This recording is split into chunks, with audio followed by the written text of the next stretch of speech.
for me to be there. And when I was in the church, um, obviously they knew that I could sing. The church that I came from in South Africa, I was in the worship team, but in Nigeria they call it the choristers. So I became part of the chorister team. I was then brought closer with the three main lead singers, the three sisters, which is Anu, Anne, and Bose. And I was part of the worship team there. If it's not worship that we're doing, I would be working in the admin department. If I'm not in the admin department, they would basically give you different chores to do, or you working in the visitors department. But yeah, I was there. Well, I think I was around about 20, 20, 21, 2021, if I'm not mistaken. Um, and I stayed there for about, I'm not sure, about 3 to 4 years at the church, roughly three to 4 years, yeah. Well, my mom was very happy because the church from South Africa that took us there, for her, it was your daughter is chosen, the first black South African to stay there. And it also gained her favor with her prophet here in South Africa because it's a status quo thing. Because again, even the church in South Africa was now elevated to another level to say, their girl is chosen from that church to stay at Nigeria. My father, on the other hand, was not impressed because no one knew that I wouldn't come back. I thought I'm going there for 7 days and I'm coming back. He was not impressed. He was not happy about it. And even when I called him to say, I'm not coming back home, Prophet said I must stay, I did express to the Prophet that my dad is not happy. My dad doesn't want me to stay there. As a result, Prophet TB Joshua then paid for my dad, my mom, and my brother to fly down to Nigeria because he needed to reassure them of my safety and to reassure them that indeed it's a calling from God. My dad, in the beginning, he was not buying it. And I think because at that time xenophobia was still very high. So he couldn't understand why would I leave South Africa and come and stay in Nigeria. I mean, I just started working and I just bought my first car, a Fiat Palio, and I was staying in my first apartment in Auckland Park. So he couldn't understand what was going on. But at the end of his trip with his visit at TB Joshua, he was more convinced than ever that, okay, I can stay here after he had had his encounter with TB Joshua behind the scenes. In the beginning, everything was nice. I mean, I was then taught to no longer call him prophet. I must now call him daddy because he's our father. So you get used to this is our father. He loves us. He protects us. But then you start getting to see sides where he becomes physical with not just with people, with disciples. I mean, we had disciple class that would start at about 10, 11, sometimes 1 a.m. You don't sleep if daddy is not sleeping. You have to be at disciple class. So automatically, you are already they were already working on you because you're seeing how disciples get disciplined. You're seeing how if you have confided in somebody about something at a disciple meeting at night, they would report you. Somebody would publicly say in the meeting, Daddy, Sister Sihle said 1, 2, 3, and then others around them must support whatever daddy's reaction is to you. So automatically you saw that this was a system where we can't trust each other here. Whatever happens to me must stay with me because if I tell the next person, that person will then go and publicly tell daddy or tell on me at the disciple meeting, and that will just, there are repercussions, consequences. You'll find yourself being punished. You'll find yourself, it's either you're heavily beaten or you have to beg for forgiveness or you're just, the worst could happen to you. So you're already drained out and they've worked on you mentally. You hardly sleep. There's no sleep. You can't sleep when daddy's not sleeping. You're working all the time and you're always very alert and conscious of your surroundings because you never know who's watching you and you have to be careful what you say to whom and how. So within the disciples started noticing that amongst disciples, some people had little relationships amongst themselves, whereas disciples themselves sometimes would be intimate with each other. And you then discovered that, so this is done in rooms where when there are no visitors, but daddy wouldn't see it and you wouldn't understand why not. But the fascinating part is certain girls were always called up to the 5-story building. And when you asked, I remember I was in trouble because I used to ask girls to say, but how come you're the only one that goes to Five Story? And what happens at the Five Story building? So at one disciple meeting, I was reported upon to say, Daddy, Sister Sihle was asking me why I'm always at the Five Story business, at Five Story building. And I was in trouble for that. But obviously, I wanted to know, why do these specific girls go to Five Story building, and when they go there, they have their Bibles and notes. Remember, we all want to be closer to the man of God. You need to be closer to him. And one day when I least expected, I also got the call to say, you need to, Daddy needs you at the Five Story building.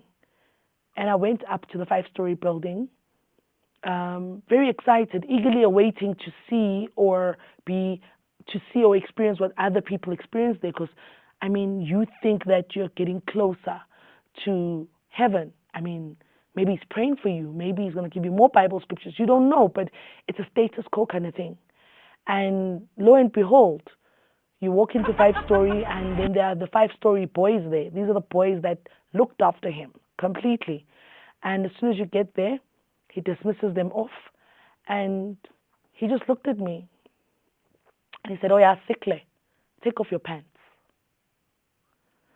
And at that moment, you're not sure if, is this really happening or am I dreaming?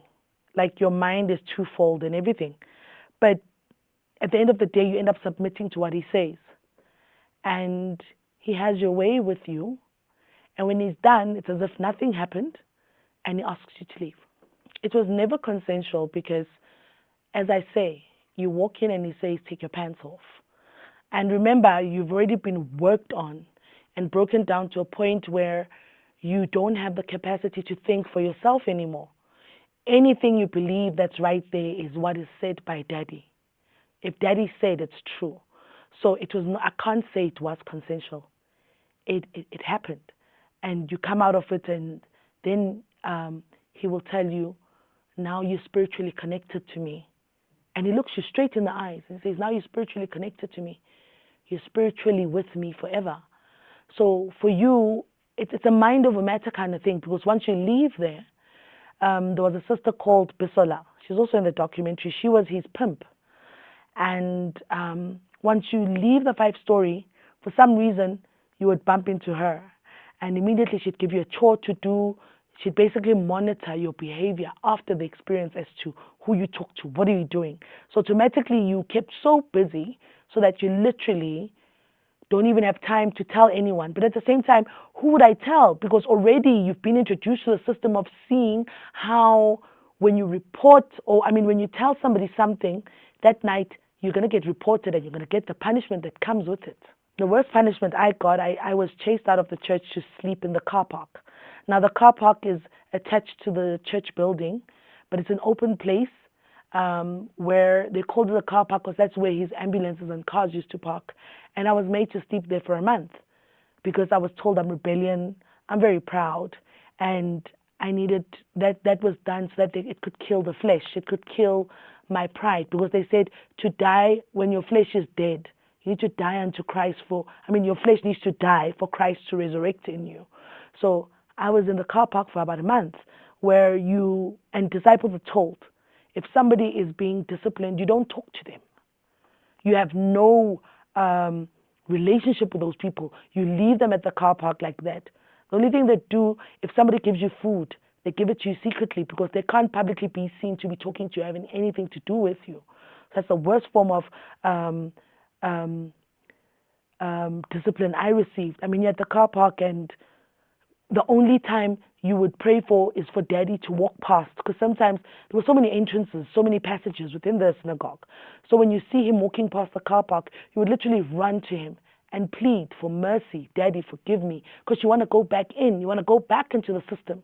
So he's basically trying to tame you to a limit of saying, if your flesh is not dead, you're not coming back here. Mind you, he has your passport. Where are you going to go to?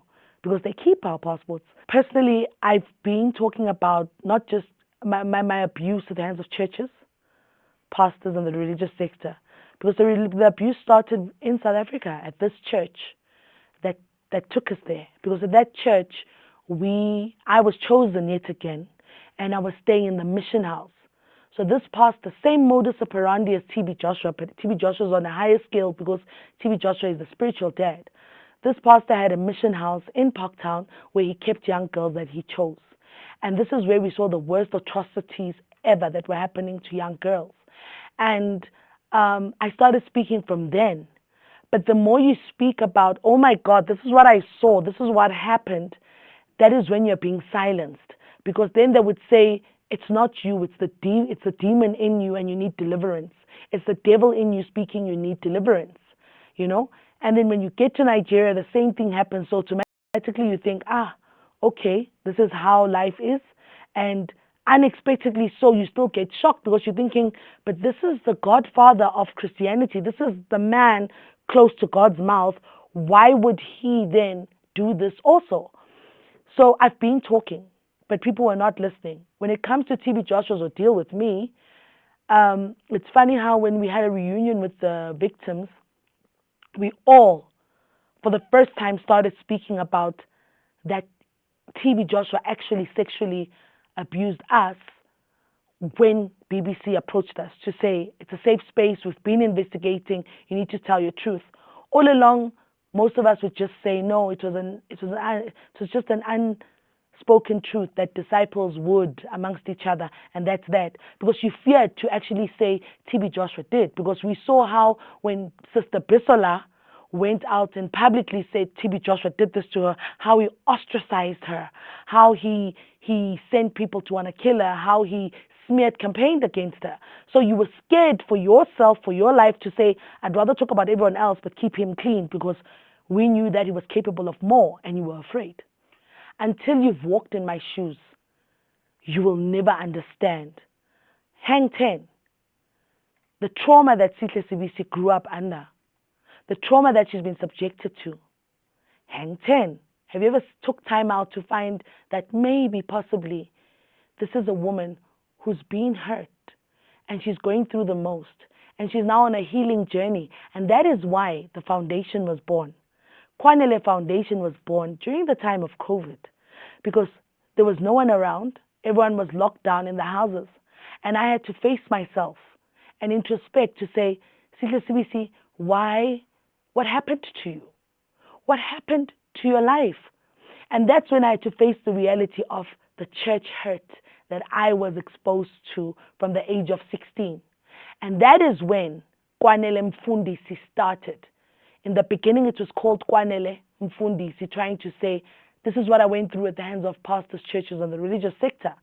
So to everyone that's trolling and saying whatever that I'm seeking attention, they must just be thankful that none of their wives, daughters, or children have ever or will ever go through what I went through. That is why I say, if I'm the sacrificial lamb for people's eyes to be opened to the atrocities that happen within the church, then let it be. Because if not for the pain that I went through at the hands of churches, pastors, and the religious sector, Kwanele Mfundisi was not going to be born, and that means Kwanele Foundation was not going to be born.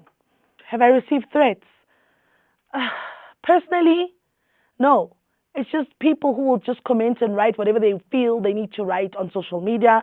But so many things have been formulated about my name, because remember, when people are doing smear campaigns, what people don't know is they will say anything and everything under the face of the sun to want to troll you. And those who don't take time to want to get to know who this person is, what is this about, they easily believe it and they easily drag your name through the mud.